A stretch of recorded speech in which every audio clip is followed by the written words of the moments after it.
In part 2 of The Mystery of the Silver Locket, Roy and Tess's budding friendship is put to the test as Roy accuses Tess of stealing and planting a note inside her silver locket.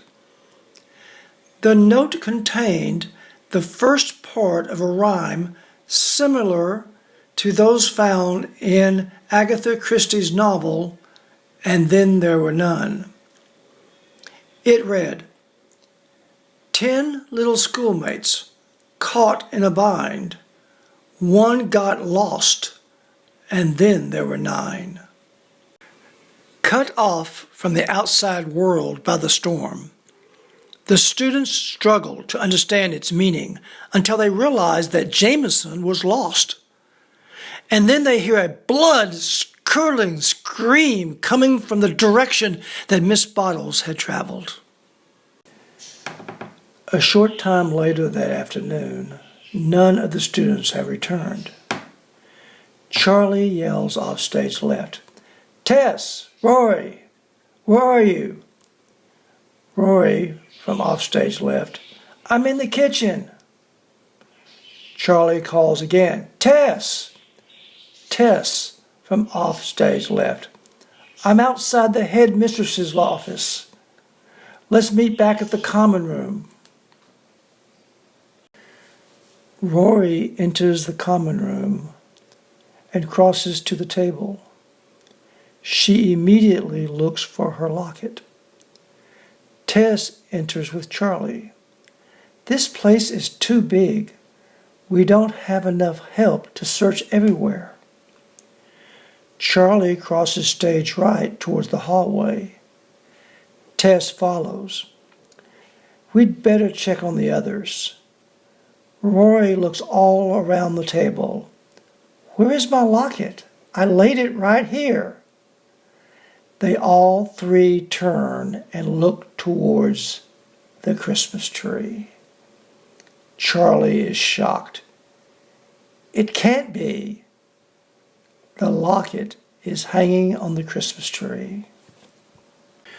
Roy crosses to the tree and removes the locket. There's a note inside. Tess motions to Charlie. "Get the others." Charlie hesitates. "What if they won't come?" Roy opens the locket and looks inside. "Tell them we have a new line from the rhyme. They'll come." Charlie exits. Tess looks at Roy with suspicion. "What's your game?" Roy confronts Tess. "What's yours? We separated. You could have easily come back in here." Tess counters. "Same for you." Sissy enters and runs to Tess, followed by Annie. Tess motions to them to sit at the table. Lily and Betty enter and stop behind the sofa. Charlie enters to upstage center. Lucy enters next to the stage right chair. Lily speaks first.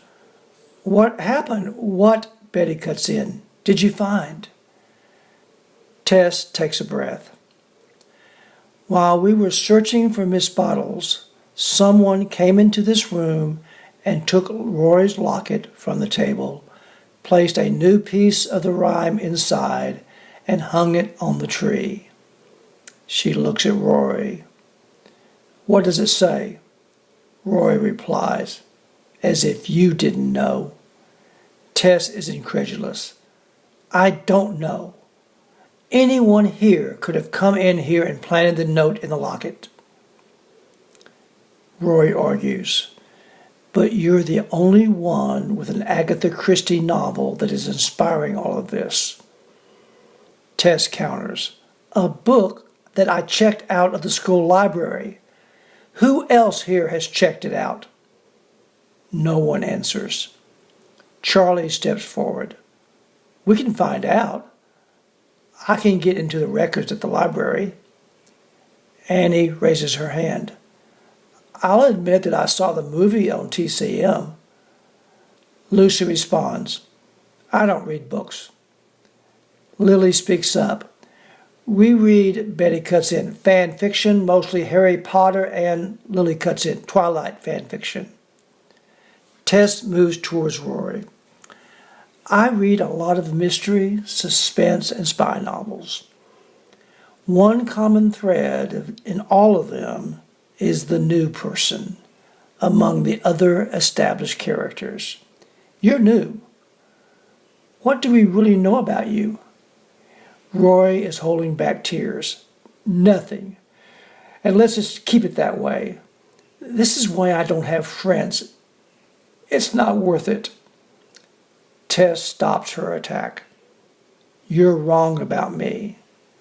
Charlie breaks in. What does the note say? Rory is trying not to cry. Here is the line. 9 little schoolmates seeing their fate. One's heart was broken. Then there were 8. Lucy speaks. If Miss Bottles is number 9, then what? She had a heart attack? Lily turns to Lucy. No, her heart was, Betty cuts in, broken. We believe that Miss Bottles was in love with, Lily cuts in, Jameson. Lucy is annoyed. Would just one of you tell us what you're talking about and complete your own sentences? Betty sighs. Yesterday morning, I saw the 2 of them outside the maintenance shed.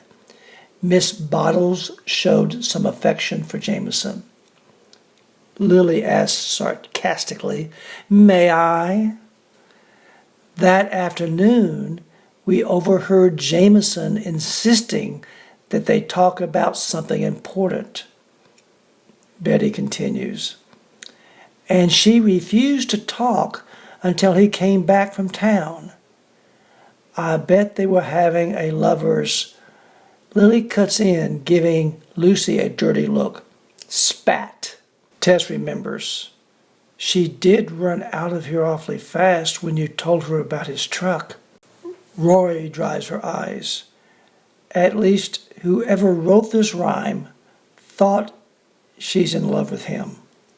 Tess adds, or knows she's in love with him.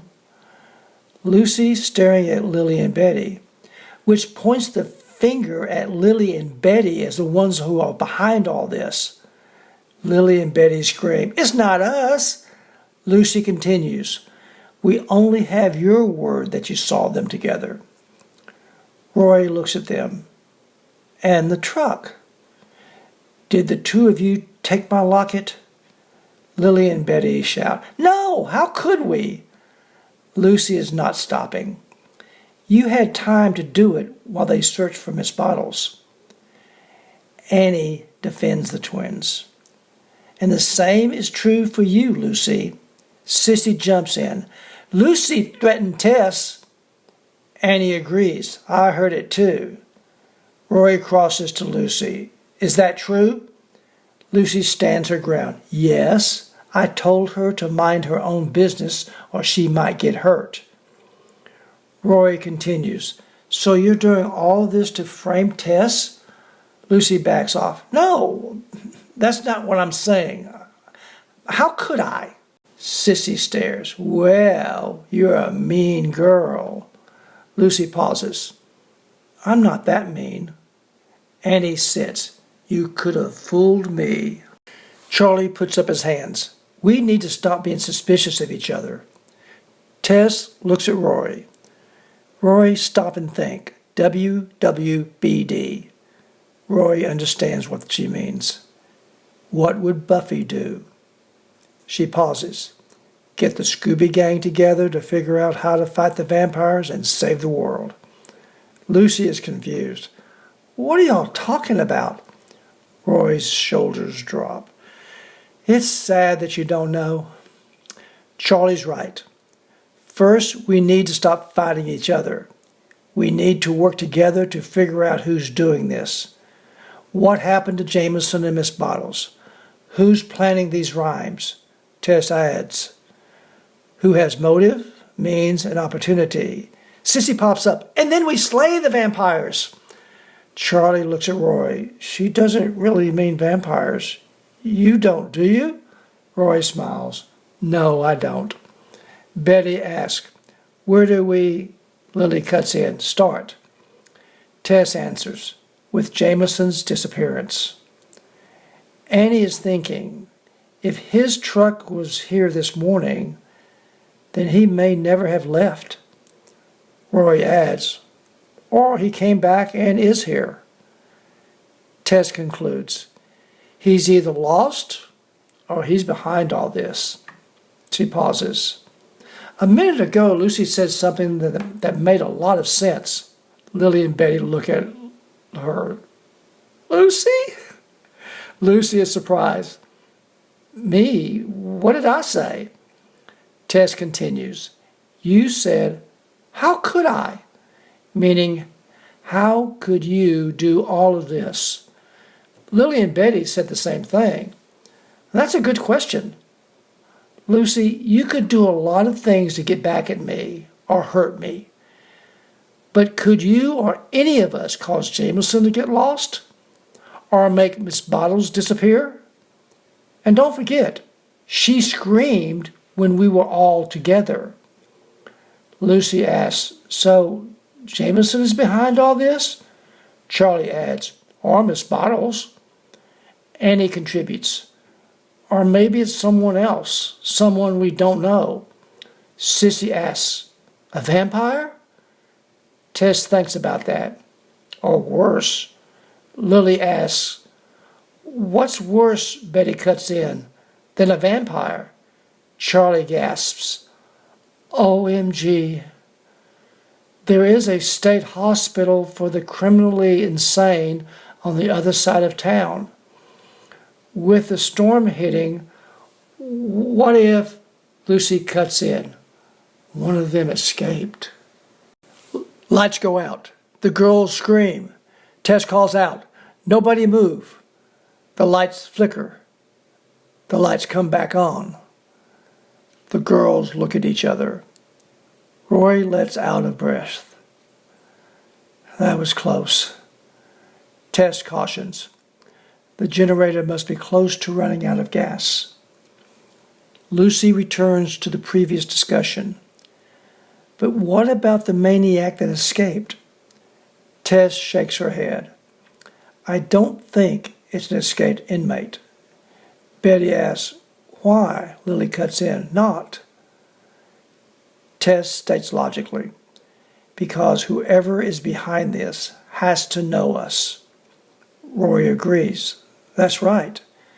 The package I received had my full name on it. How is an escaped nutcase going to know my real name? Charlie steps forward. And the package was in the mail room when I arrived yesterday morning before the storm hit. Roy says, what time does the mail usually arrive? Charlie replies, noon. He pauses. I just realized something. The mailman didn't make it here yesterday. Roy looks at Charlie. But the package was here in the morning. Betty adds, and Lily's letter. Roy turns back to Betty. What letter? Lily hands the envelope to Roy. This letter. Roy examines the letter. There's no return address on it, just like my package. Who is James? Roy hands the letter to Tess. Lily answers, a boy I know that goes, Betty cuts in, to Creighton. The point is that we don't believe that James, Lily cuts in, wrote the letter. Tess looks up from the letter. I know James. There is no way he wrote this letter. Lucy is frustrated. We're getting nowhere. Tess points to the letter. The way this letter is worded is very strange. Sissy suggests, maybe it's a code. Lucy frowns. That's crazy. Tess smiles. No, that's brilliant. Way to go, Sissy. It was written this way on purpose. Roy asked Tess, "What do you know from spy novels about solving codes?" Tess places the letter flat on the table and bends over as she reads it. "A little. It has to be a code. Listen to this. It's addressed to Lily." She reads the letter out loud.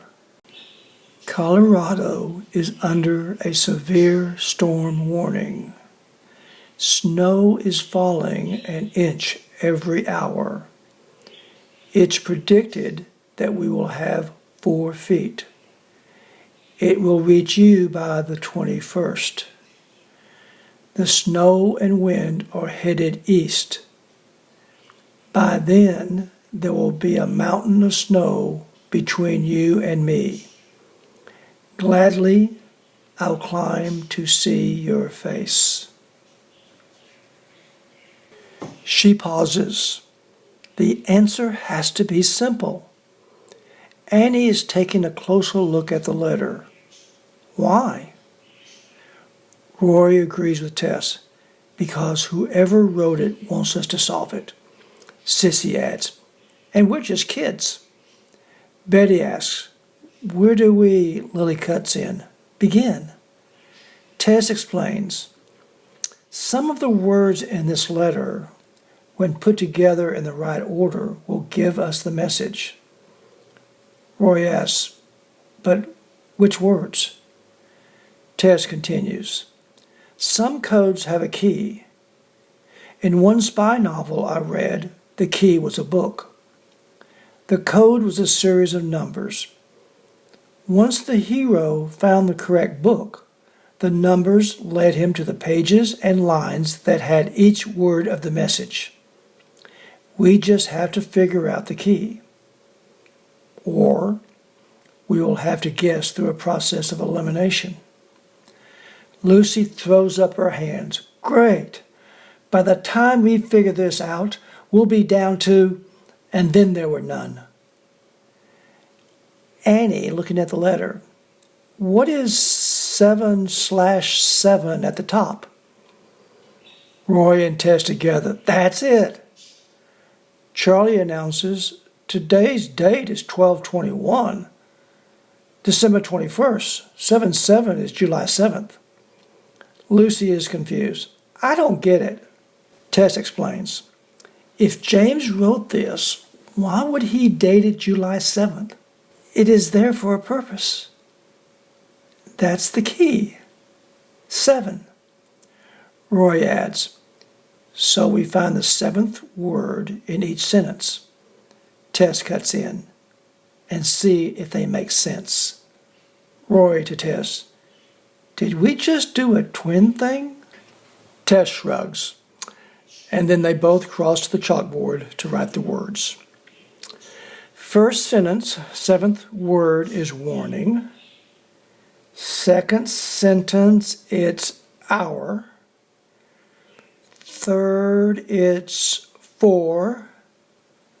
Next is 21st. Then east. Mountain. Lastly, face.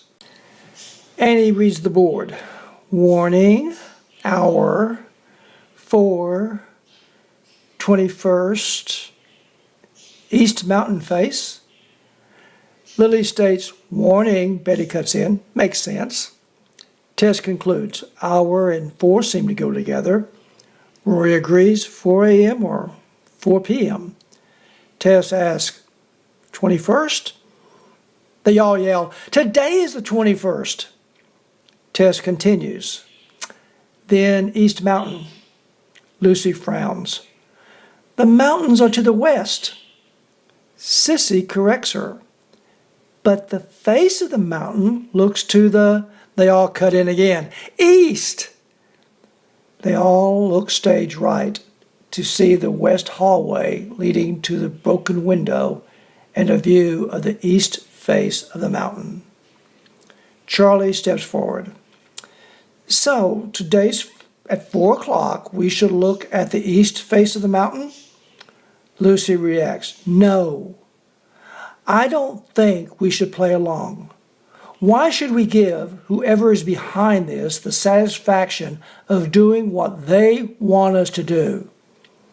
Lily agrees. Lucy has, Betty cuts in, a point. Annie stands.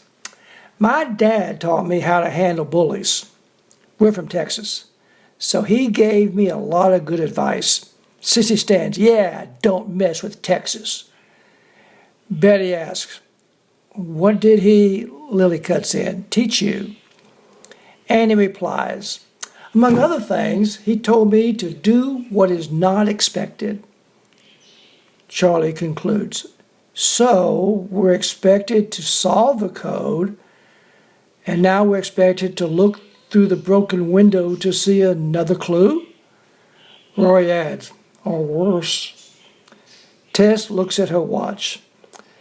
"I think Lucy and Annie are right. It's almost 4. We should wait and see what happens if no one looks out the window at 4. Charlie disagrees. "But what if we're wrong? What if we're wrong about the code? We need to find out or something else might happen that we're not ready for." Rory adds, "There is such a thing as a red herring in mystery stories." Charlie says, "Yeah, a red herring. What's that?"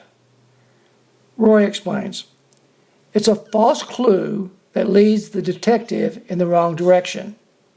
Charlie nods. "That's what I mean. What if it's a red herring?" Annie suggests, "Why don't we take a vote?" Tess agrees. "Okay. All in favor of looking through the window at 4 o'clock, raise your hand." Only Charlie raises his hand. Lucy is relieved. That settles it. We wait. Sissy looks at the cell phone. It's almost 4 o'clock. Charlie takes off and exits down the hallway. "You may not want to know, but I have to know." Tess yells, "Charlie!" Roy yells, "Stop!" Charlie runs in from the hall. "Guys, it's not a red herring. It's a sign in the snow, and I know what it means. I'm going to go out there and get it." Charlie starts to go, but Rory gets in his way, and they collide. "No, Charlie!" Charlie points down the hallway. "Then go look before something happens to it." They all exit to the hallway except Charlie. Charlie produces the silver locket in his hand, opens it, puts a note inside, and hangs it on the tree. Charlie then exits stage left.